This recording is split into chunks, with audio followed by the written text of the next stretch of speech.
seems like he wants to. All right. Hey, welcome everybody. Welcome to Radical Books and Activists. I'm your host, Cecil Estrada, with my co-host, Misael Juarez. You're listening to the tunes of Adam Gottlieb of One Love, and today it is a pleasure to have our guest, Grant Donahue, who is probably one of the only conservatives you're going to see on the show. I just kidding. Now, I don't even know if he considers himself conservative, but I love talking to him. Antonio Breed, my son, is also here. And we have Trump Sticks for you, who's also on. Maybe we'll reveal his face in a little bit, perhaps. It's my I welcome, welcome. well, thank you. So, I'm glad to be here. oh, I'm glad to have you. Grant, would you tell us a little bit about yourself? Well, Trump Stakes for You asked a very interesting question, which is what groups am I proud to be associated with? Which is a very piercing question because it basically asks what political alignments do I feel comfortable match reality close enough? What positions match reality close enough that I can adopt them in tablet form? And if you poke me with a stick, I'd say high Toryism. If you're asking if I'm a conservative or not, it depends if the C is capitalized, because I consider capital C conservatives a bunch of hand-wringing cowards, but Oh, we're gonna get along just fine. I consider lower C conservatism, Okay. philosophical conservatism. So, I like think that's maybe the Grant, the lower C before the 1980s, perhaps that kind of conservatism. the 80s, perhaps the 1880s, more like. Oh, interesting. And well, beautifully, we have to dig into this. And Antonio, tell us about yourself. You got to mute, little man. Hello.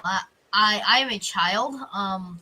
I've existed for 12 years on this earth. I go to school. That's pretty interesting. I also do. I consider myself an activist. I've also I like the economy. The economy is also pretty cool. I Okay, we'll debated get there. the top. What? I said we'll get there. It's okay. Okay, the economy is pretty cool though. Hey, studying the economy is definitely a joy. This is why this is one of. But today's topic is about automation and the economy. Where are we headed? And I gotta admit, y'all, I didn't do my research like I should have. I should have, but I didn't. I'm just gonna go off of base knowledge. And Misael, why don't you tell us about yourself, brother? Hello, everybody. My name is Misael Juarez. I am very glad to be here. I am a poet. I am a writer. I write about mental health. I write about poetry and things with social justice issues. And I'm very interested in the subject as I studied it for a long time. But I want to hear what other people have to say about the subject. Thank you. So I think it's great. I'm interested to know what high Toryism is. I'm assuming that's English. I'm assuming, I don't know. But look, I think, full disclosure, I am a liberation theologist first. I say a communist second, but I'm a practical revolutionary in that I believe that people should have food, housing, jobs, not shit jobs, but well-paid jobs, healthcare, the basic necessities. And that's where I've been at for quite a while now, ever since I was a child. Misael, I don't know if you want to speak to your political affiliations. Well, I was always from the radical left. When I say radical, I don't mean that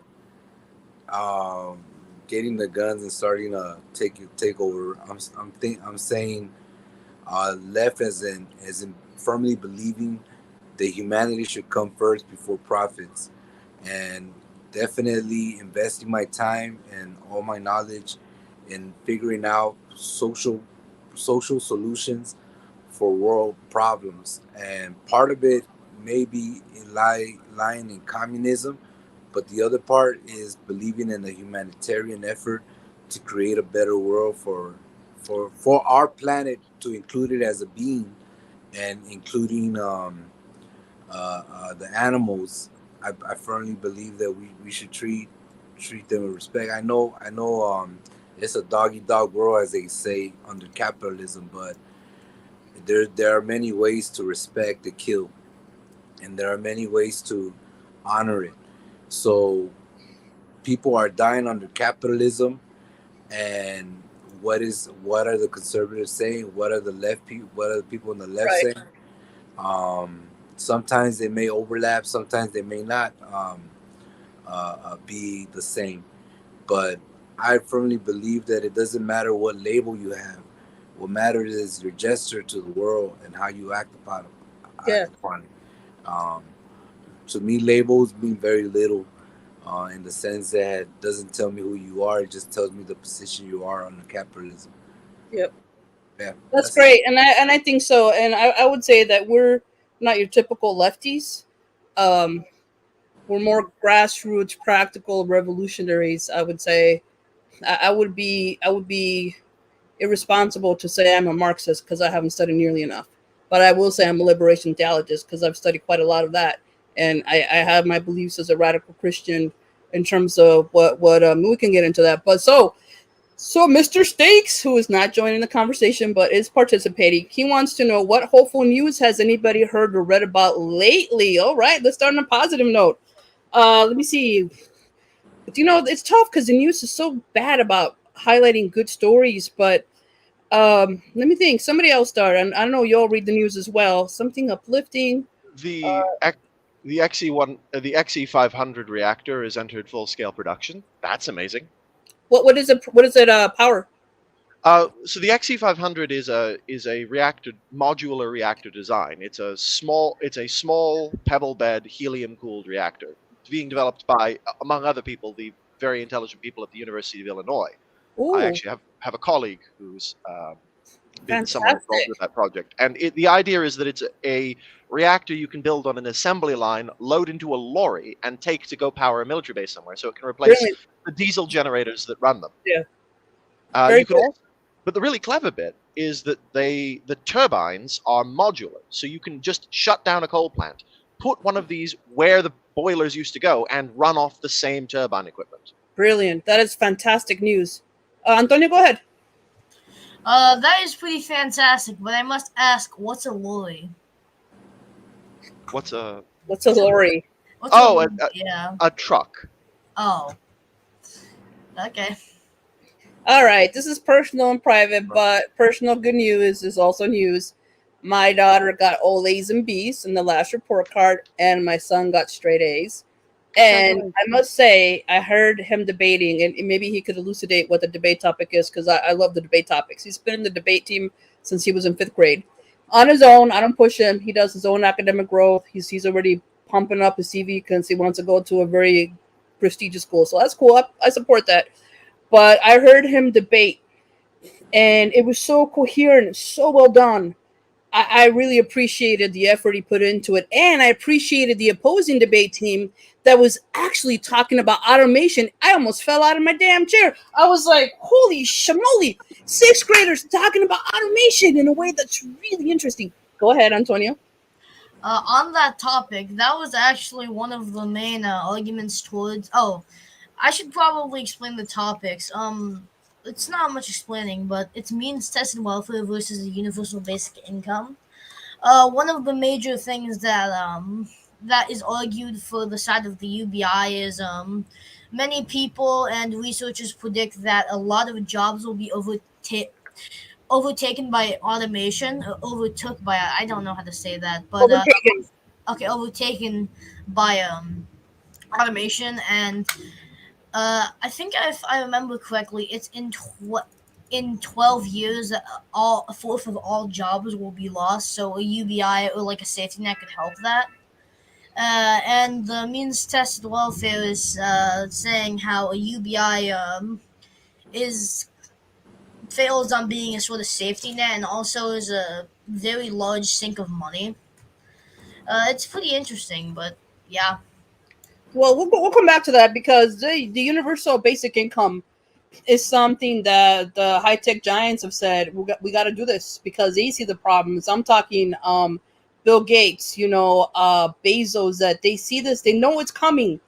They don't have a solution for it, and they're saying this is one of the ways to fix the problem.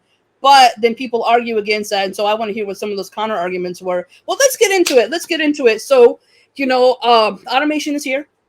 I'm not a Luddite. I'm not saying let's suppose what's happening because you can't push against technology once it's progressing unless something happens like something cataclysmic, a war or some devastating thing that rolls people back. So as much as I love y'all who want to go to a barter economy, it's going to be very difficult to go back to like the times of agriculture. Sorry, dudes, we passed that. We're past the steam past the Industrial Revolution. We're now into the microchip era, right? But Grant, you're shaking your head. Let's hear it, brother. What do you got to say?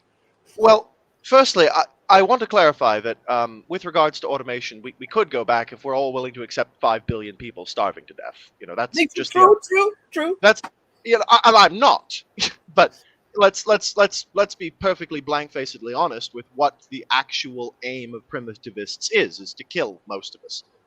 But if I could talk more broadly about the problem of automation as it presents to the structure of traditional capitalism, I would like to use a metaphor, which is Yes, that please. imagine tomorrow we discovered that there was a new disease, and it was a chronic disease which spread to many people and was endemic to the economy and seemed like it was going to get worse. We could be pretty confident that we're not sure what the solution is, but we could also be pretty confident that the solution isn't trepanning. That is to say, knocking holes in the back of our head with rocks, which is what many ancient creatures did. So trying to ascribe... So I think we should be very hesitant to think about solutions for other historical problems, like traditional Marxism or any Marxist derivative, as a solution to automation is pretty similar to attempting to use trepanning to treat a new disease. It is already a cure that we know causes far worse problems than it solves. But because there has never truly been a communist society, right? Because we haven't had the means to have it. And I think that's where this is a different era, that there is abundance. I mean, let's face it, since the 70s, we've been able to feed the world 7 times over, the entire population, if the priorities were human oriented, like Miho was talking about. But I do think, shoot, I lost my train of thought. I know where that figure comes from, but it's not true. No, you don't think so? That we could feed the population 7 times over? No, we can't. That would require taking every inch of arable land and putting under the intensive cultivation on the same level as Central as you understand it, how many people can be fed now with the production that we have? We can feed more people than there are on Earth, and in fact we do. That's why so many people are rising out of poverty. Well, yes. Okay, cool. I love this. Okay, go ahead. Finish. The expression you brought up a point earlier, which is that you want everyone to live at a certain standard of living, and you also said you wanted them to have good jobs. But remember, if we wanted to have everyone with a good job, we would just draft everyone, and then we would have full employment and no food. You can't, because everyone would be in the military. There would be no unemployment. We would have gotten rid of unemployment by government program. Oh, military drafting. No. Well, that's my entire point, though. Like the number of jobs doesn't matter, right? It's the economic productivity of those jobs. Are you producing a surplus enough to feed yourself and the people around you? That is a crux. That is a crux. Because if you can't work, how are you going to make your living? Generally, we have community support structures. Those existed before capitalism. They still exist. They've been destroyed, though, in the last few years, horribly after the Reagan era. I mean, I think that's where if there was a net and it did support, let's just say even the people at the bottom, the very bottom, you're right, society would be better, right? I think, anyway, Messiah, we've been taking up a lot of time. Go ahead. And I know you want to raise your hand, Antonio. Go ahead. Well, as far as feeding the world, it's not a problem to feed the world. The problem is sharing. If you have $1 billion times certain crazy amount of number, how can you not feed the world? Most people live under poverty around the world that they don't even make $5 a day. That's not true. Most people live above the poverty line. I lived in a third world country. I know what these people go by, just eating beans and rice and just getting the simple nourishment, and yet they are healthy, yet they are able to move and produce and work. They are very gifted and talented to survive. What's wrong with Americans? Just because we have lots of food, how come we are facing all these health problems and facing all of these things? Doesn't necessarily more.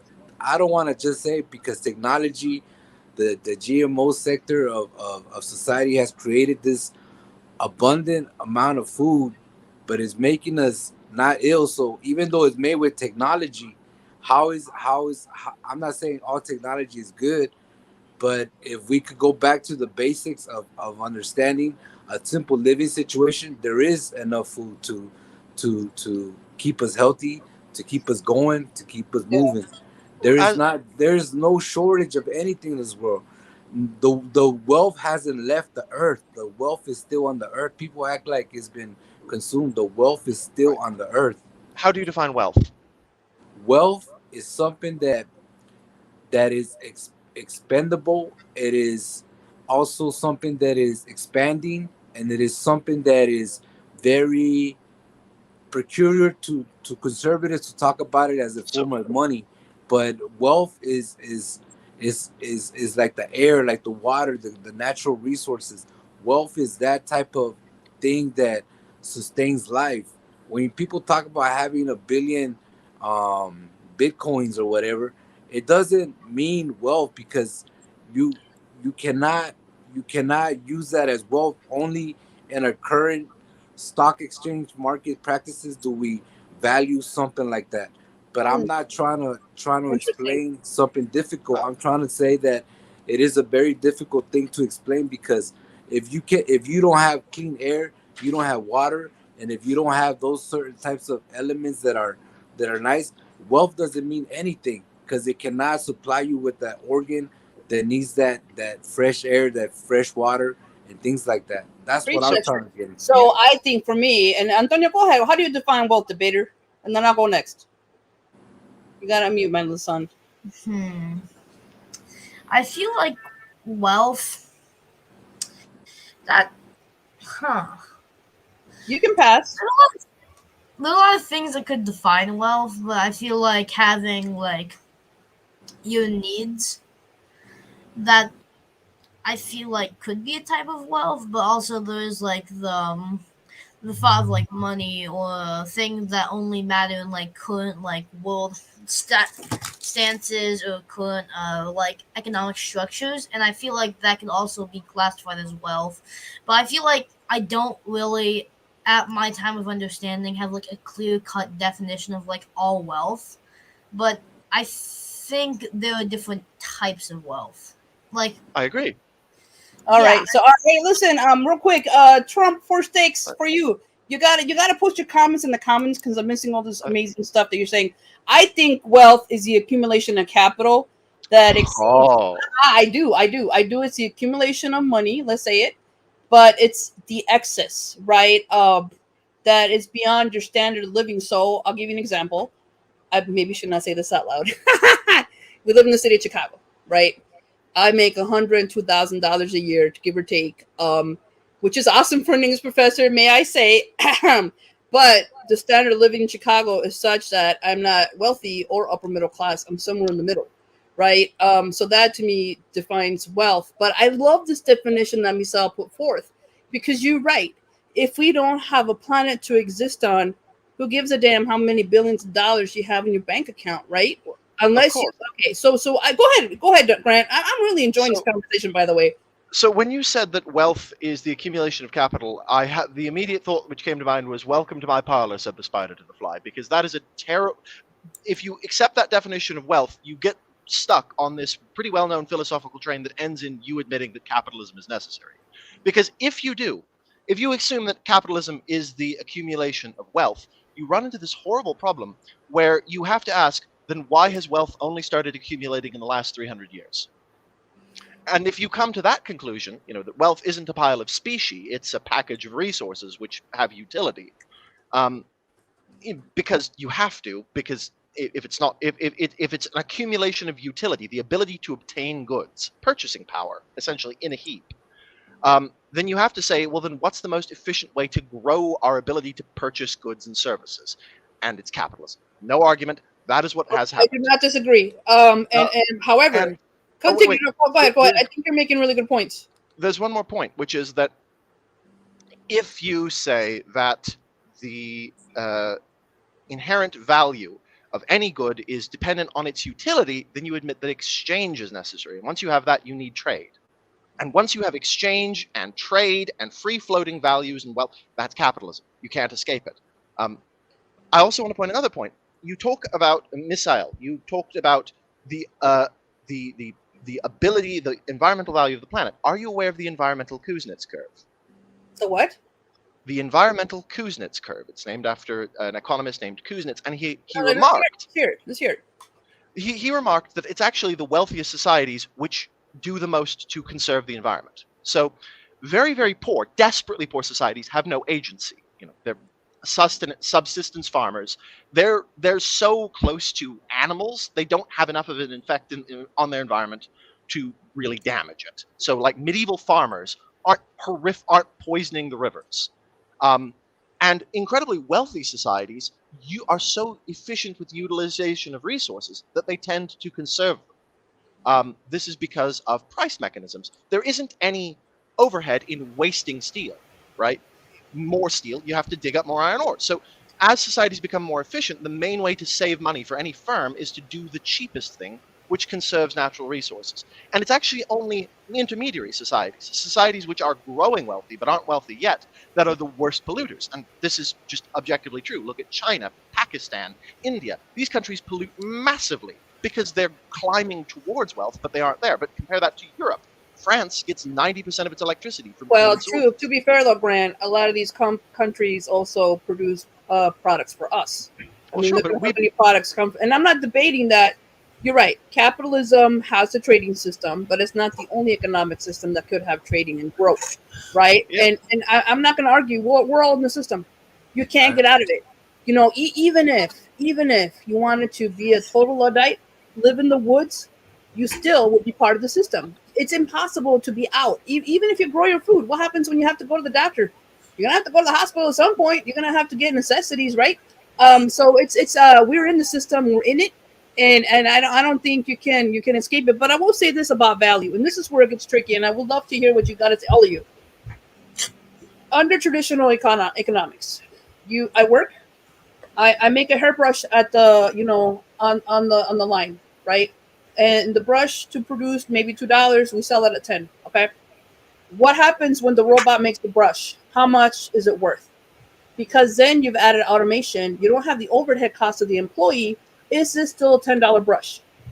That assumes a Marxist value of labor, which is that the value of a commodity is defined by its transformative labor costs. But that just doesn't work. The Soviet Union tried this in the 50s. It's why you have steel mills built hundreds of miles away from iron ore that can't compete with Western steel mills, so they have to run them at a loss. And Right. then Right. But then how much is it worth when the robot makes it? Is it still worth $10? It's still defined by what the market will pay for it. Interesting. Because you'll pay a lot more for a bottle of water if you're dying of thirst. You'll pay a lot more for a bag of agricultural fertilizer if you think you can sell it, or if you have a farm you can use it on. Well, the other thing too is I dispute this idea that our companies are doing some pretty shitty things in agriculture in other countries, even ones that have very good environmental laws, like Driscoll, for example, is polluting the water, right? And this is what the workers are saying, and it's not a Marxist thing. This is just a reality that we can't assume that because a company is owned by the United States or the United Kingdom or wherever, is that they're following environmental laws. Should they? Yes. Would it save them money? I agree. I think that if they thought about the market, really, they would be just making a few changes so their damn companies wouldn't be polluting water, wouldn't be polluting the earth. Or even if, let's say, for example, they're producing goods to the market, we wouldn't have fast fashion pollution. We wouldn't have this excess, right? And we do have a problem in America. We consume a lot. But I do think that it's more than individual consumption. The industry also has to be reined in. Antonio, go ahead. You were going to say something, son. Yeah. I thought about what you were saying, like, just in case of a company doing that, doing like unhelpful environmental activity. I feel like most systems in the world, most Countries? places, governments work on the assumption that they. Last time I checked, they do have like systems to check or make sure that you're following specific health codes or working conditions that need to be met. So I feel like they might be doing something like breaking one of those rules, but don't they have systems that can stop that, or at least try to tell them? Tell me where this global oversight committee is at. Well, so when it comes to water pollution, that would be the water survey of the local country or the United States.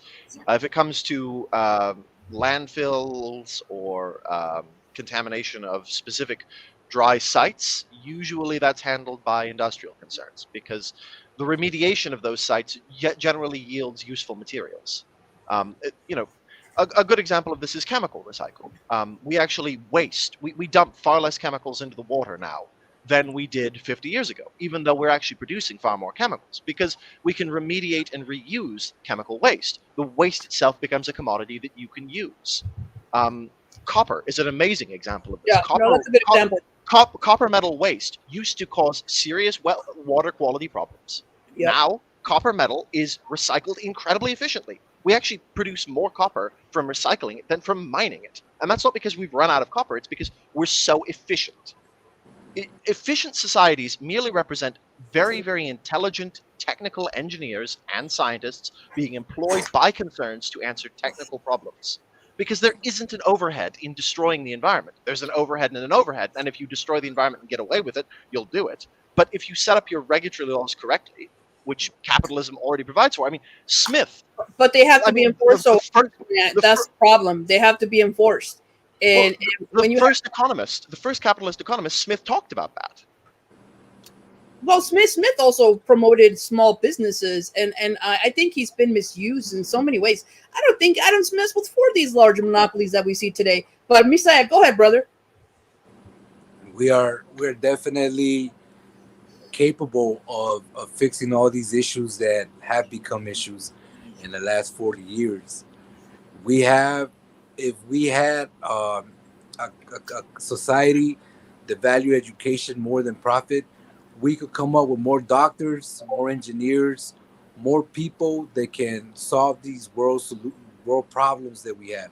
If we make it available, you hear about the genius kid in Africa building a windmill to feed the people, has no access to education, but he did it. How many of those people exist in the world?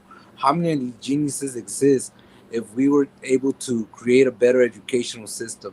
Not that much of a percentage of the world population goes to the university to get access to the point that we have, the things that we have, the knowledge that we have, to read, to write, and to continue producing knowledge instead of being a consumer of knowledge. What we want to do is create a better opportunity for people to see that this world is possible, it is ongoing today. Coming up with solutions, people can come up with solutions all day.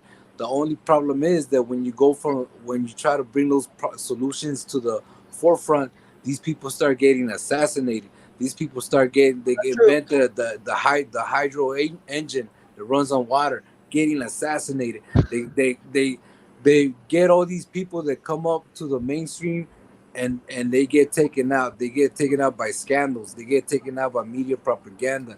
Why? Because it is so controlled from the top down that these people, these geniuses cannot. Every now and then, one of them pops up. Can you hear me? Yeah, you good, brother. Yeah, every one of them pops up in the forefront, and they get a movie done by them, and that's about it. But the real story is, what about all these other people who have these solutions, these technologies, these things already dreaming? They're dreaming it, because the best people to come up with the solutions are the people in those impoverished environments. They know what to do with those suits. That's the organic intellectual. But hold on. We got Elaine who says, thank you. Welcome, Elaine, who says, I agree the absolute bottom lies in education. I think she's saying that education is the way to go. And again, Trump's for stake. Okay, Mr. Stake says, your dollar's a hedge broker takes your money, hopes your wealthy society makes more transactional wealth. In the end, you, the saver, may or may not have transactional wealth. You gotta come on the show, bro. Stop dropping private chats. So thank you to people in a way that you could not. Okay, Misa, he is spot on. All right. Oh, I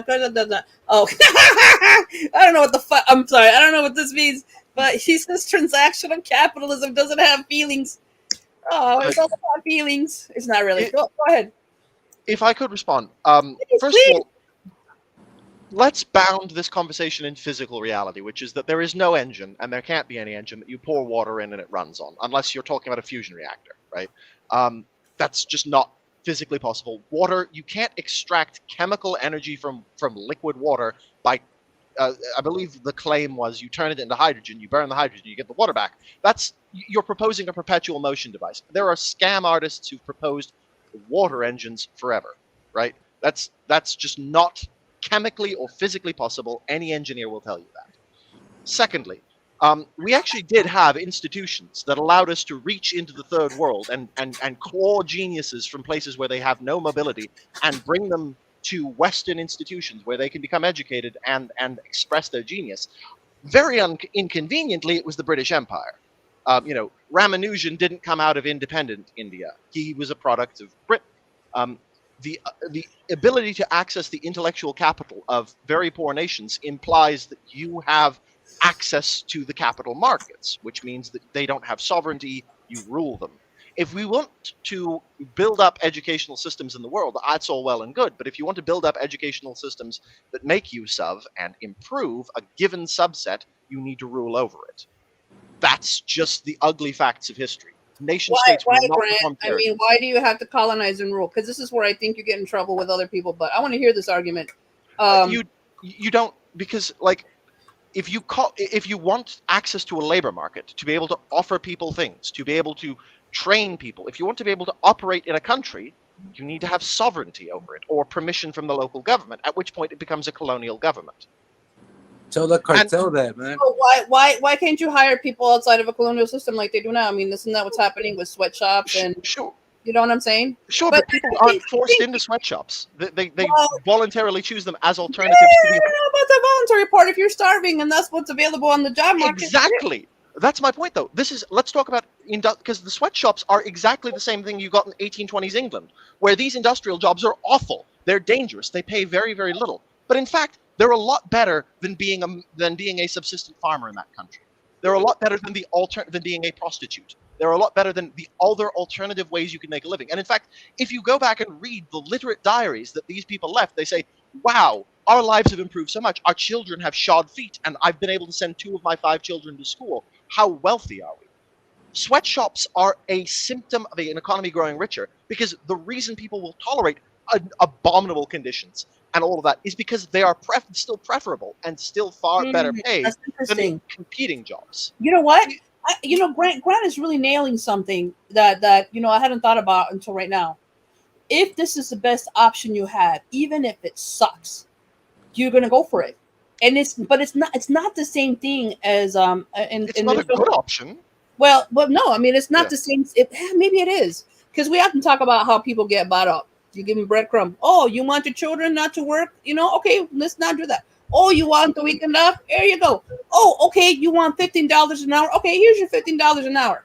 It's not a true revolutionary change, but it's giving in, right? Because people are like, say, for example, with these protests, with Black Lives Matter, whether you disagree or not, after these mass protests happened, we started seeing more people being indicted, right?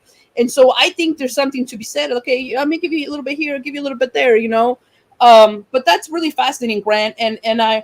But does it have to? Here's the thing. Let's bring it back to automation. I know we've been talking about the economy and work and wealth and how much is something worth.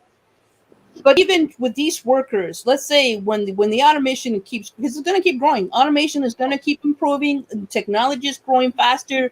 God, I can't even keep up, and I got the latest tech, and it's a growing thing, growing, right? What is going to happen to the sweatshop worker when companies get automated? You know what I'm saying? They're gonna get rid of the human labor. Well, this of course. is all right. So the thing is, we got that established. So what are humans gonna do if they don't have nothing to do? May I ask a more foundational question? Go ahead. Which is, why are companies automating? Because that's profit. But of course, why is it profitable? That's the exact question. Why? They cut down on labor costs. They don't have to pay benefits. They don't have to pay pensions. They don't have to deal with unions, right? And so we're there. So you're conceding then that the reason companies are automating is because the cost of labor is very high compared to the cost of machinery. And they can also compete faster with other companies. And so I want to ask this because I want to double back to something that Trump Steak said, which was about minimum wages. You are not going to fix automation by forcing wages up. You are not going to cause companies to use less of a thing by making it more expensive. Or you can't make them use more of a thing by making it more expensive. You're right. Which is, but I can't say I don't have the magical solution to automation, but I can recognize bad solutions. I don't need to know how to stop the space capsule flying into the sun to say no that opening all the airlocks is a bad idea. That won't help. And so I can say pretty confidently that whatever automation, people throughout history have only prospered when you economically set them free. You know, the English, it's not a coincidence that the English were the heart of the Industrial Revolution, because the English peasants won their freedom by grumbling enough in 1215 and then through 1300 from Magna Carta and Runnymede, the Synod of Westminster. England becomes the workshop of the world and becomes industrially successful as people become wealthy because it frees them. I don't know what the future holds. I'm not prescient. But I do know that that chaining people from the market, that barring access to the market, that by the state taking control of the market is not a solution. How interesting. See, I would argue the opposite. I think we need to have more public services. The markets do need to be controlled by the government, because what I see in the United States is this billionaires controlling the government and the narrative. And that is particularly American. I don't know what it's like in England, but I don't think any of you would argue that America is a purely capitalist country, without a doubt. Politicians have. Oh, sorry, I didn't mean to. No. And so I think that's one thing where. Anyway, I did want to say something, because I'm we're here on a Sunday. Nobody's getting paid. We're having this fantastic conversation. People are listening. They're not getting paid. Antonio's not getting paid. And I said, this to me is not a job. This is a labor of love. It's work. It's work that we enjoy doing. But a job, we have to think about, why are jobs going to be necessary then if a lot of companies are going to be automating? And I think, I think the answer is in cooperation. It's in giving the abundance, to people who don't have it. It's just going to be a very difficult. I don't want it to be a dystopia. I think people are preparing for a dystopia, and we don't have to. You know what I mean? What if their priorities change? What if, fantasy? What if the billionaires decided to give 2% of their wealth? Holy crap! How helpful would that be if they started to fund schools equally in Chicago? Actually, through taxes, they already do. No. I mean, objectively speaking. Let's talk progressive. Hey, I didn't even ask you, Grant. What's your major? Actually, backtrack. Geology. Our tax scheme is already so progressive that the wealthiest are the only people paying for the country. No, I'm sorry. I have data to prove it. We gotta have some conversation about this, because let me tell you what. There used to be a time where the wealthy in this country paid their fair share. They actually pay more. And the wealthiest 1%. And it was a moral compulsion almost. And that changed after Reagan and Thatcher. When they started imposing these neoliberal ideas, that's not the case. The wealthiest 1% own 38% of the wealth in the country. They pay 41% of the taxes. The top 20% own about 80% of the wealth in the country and pay slightly more than that in taxes, of total federal tax receipts from income tax. If we want to talk about paying our fair share, the United States does not have an income problem. It has a spending problem. You could eliminate your entire military, the whole thing, and not have a balanced budget. Your entire military could go, and you still would not be. Your social programs are so expensive. Again, you don't have to believe me. You don't being expensive. I do agree that we have a very inflated military budget, and I don't even know. I defend high military spending because it's about readiness. May I take a small 30-second tangent? Dude, man, go for it. I'm sorry, I don't mean to monologue. It's just I'm a lone voice crying in the wilderness. I'm not amongst allies here, so I don't mean to take a disproportionate time. But anyways. No, man. I think we're agreeing a lot more than you think we are, even though we're arguing, debating. So let's talk historical precedent. So in 1912, the Royal Navy was building up for World War I. To give you an idea of how powerful our defense industry was at that point, we were building 5 battleships a year, a battle cruiser. We were building 3 battleships for foreign order, and despite that, we still had work yards screaming for work and going bankrupt because they couldn't get enough orders. In 1936, in the lead up to World War II, we had kept the Royal Navy budgets so constrained that when we were asked, how many battleships can we build to fight the Germans, private industry said, maybe 2 if we stop building cruisers. The lead-up time for defense industries, which have no civilian equivalent, like large naval gun manufacturers, missile manufacturers, military engine aircraft manufacturers, these are which have no market other than arms industries, no buyer other than the government. If you neglect them and they decay, they take 20 years to build up again. Germany had a similar problem when they were building the Scharnhorst class. They had they hadn't ordered naval guns of a large caliber in so long that they couldn't put proper 15-inch cannons on. They had to put little 11-inch pop guns on the Scharnhorsts. If you let your defense industry decay, you'll never get it back. And by the time there's a war, you'll lose. The United States has a set of priorities that it wants to be able to do, a set of military capabilities. And if you don't spend enough to maintain industry's ability to support those capabilities, industry atrophies and you can't do it anymore. The United States is a global hegemon. We have to accept that and pay for it. But No, it is a global hegemon. Go ahead. The one thing you didn't mention is that war is profitable. And that's why they invest a lot in war. When a country destroys another country, other countries and businesses and companies go in there and rebuild it and profit off it with taxpayer money. They use the money of the public sector to spend on their private interests and things like that. How would they not create movies, such an infrastructure that promotes war and makes it look so glorious? If a lot of people base the reality of things on movies, people would think the United States is the best country in the world. Why? Because when they're promoting their movies in other countries, how are immigrants not gonna say, "Hey, let's go to America. It's all good right there." When it's not this way, movies promote the best things of a society. When you look at all these movies with, I don't know, Sandra Bullock, it looks all like wonderful, but that's not the reality of things. I live in Las Vegas. Las Vegas is not the way it's looked on the internet or in other places, man. There is major poverty here. Major poverty. So let's review the claim that war is profitable. Antonio a chance. Go ahead, Antonio. Sorry. So it's quite all right. Go ahead. Also, on like higher military spending budgets, I also think it incentivizes war itself, because it can also be used as possibly like an equalizer or like a way to show power in a way. Like it shows that you're not one to possibly be messed with, or at least you're on equal footing with somebody. Like, sorry. No, and I think this one of the reasons why we've had quote unquote peace is because we've had this agreement that we're not going to mutually destroy each other. What's it called? Somebody help me out. Mutually assured destruction. Mutually assured destruction. But I do think you're right. The United States is a hegemon. It does want to impose this military might, and it is, right? But I also think that well, it's a problem, right? Because what's going to happen?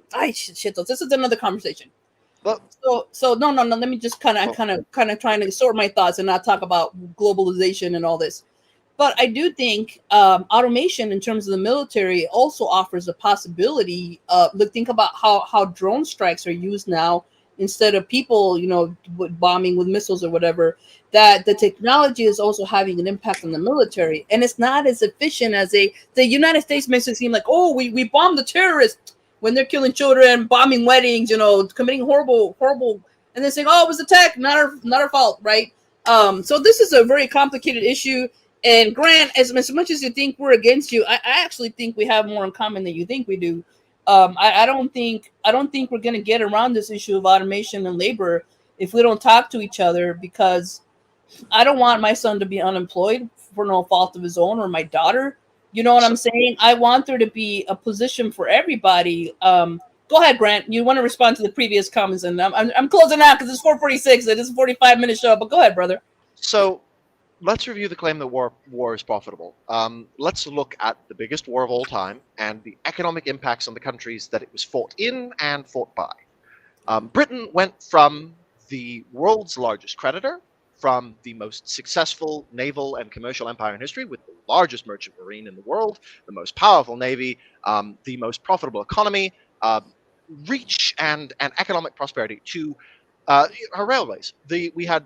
Our railways were entirely privatized. They all made money. They all were very highly received by the people that used them. By 1958, all of the British railways were bankrupt. Our steel companies were bankrupt. Our automotive firms were all nationalized. In the United States, the Studebaker Company was the most important manufacturer of Jeeps. Went belly up in the 50s. War is actually not profitable. In World War II, the average person's wealth just shrank. Yes, the New Deal put more money in everyone's pocket, but severe rationing and shortages for the war meant that consumption went down.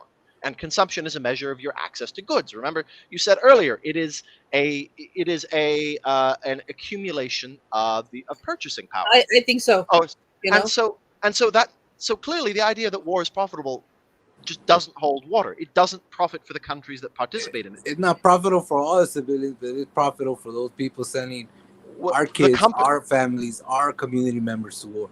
so like It's profitable for them. it's profitable for the God, I can't think of the name of the defense manufacturers lose too. defense manufacturers are making money. The arms dealers are making money. The companies that reconstruct are making money. The oil companies are making money. The most important arms manufacturer of the Second World War was Vickers. They were so powerful and so large that they made battleships just to see who would buy them. They were a company that made railway locomotives, battleships, machine guns, and tanks. And despite that, they were bankrupt immediately after the war, because war forces companies to do lots of unprofitable things, like give over control of the production facility to government orders, to accept material shortages, to sell wholesale and buy retail. Arms manufacturers prefer peacetime, because countries in peace maintain defense capabilities and buy regularly. They buy a certain amount, so you set up a production line to meet that amount. You find a stable environment, and you're profitable. Who cares if you're wildly profitable for 5 years, and then, because you've overbuilt all your capacity, go bankrupt immediately after the war? Almost none of the companies that actually manufactured weapons for the war survived 20 years after the war. Look at any of the U.S. companies. I think that has to do also with changing technology. Go ahead, Misael. All right. Let me use the Wolf of Wall Street as a metaphor.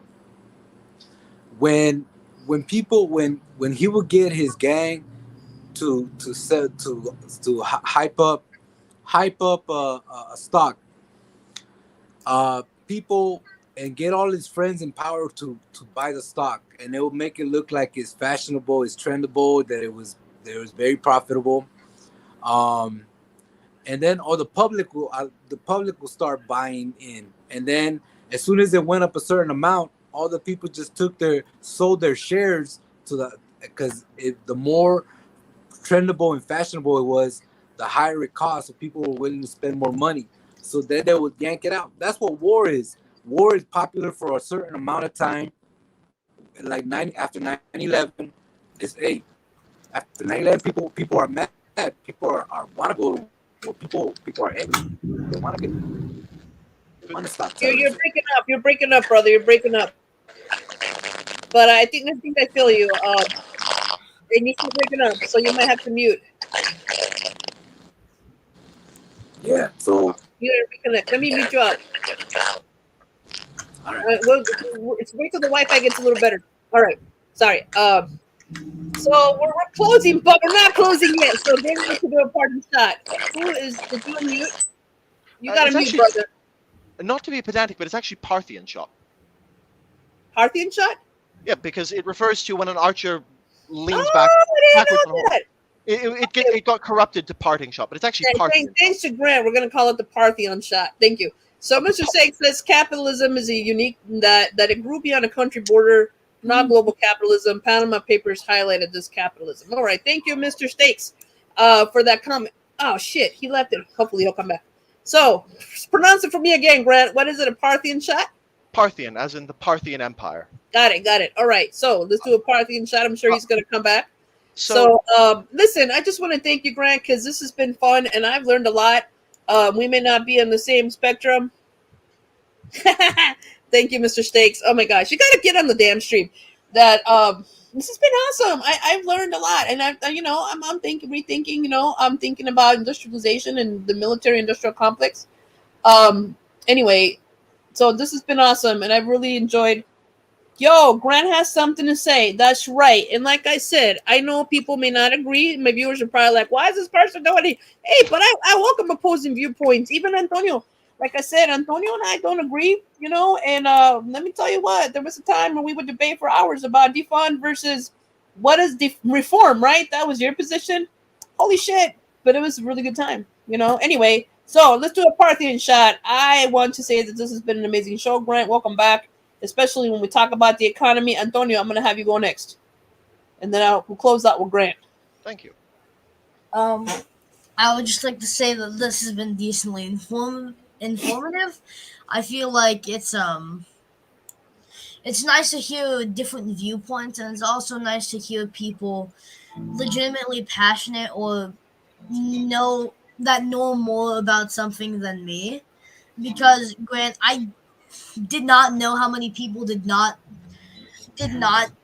or were not in favor of the war because of their standings for money, and I think that's an interesting point that I never really thought about before. And yeah, I would just like to thank everybody that came for the insight. And Oh, I thank think you, Antonio.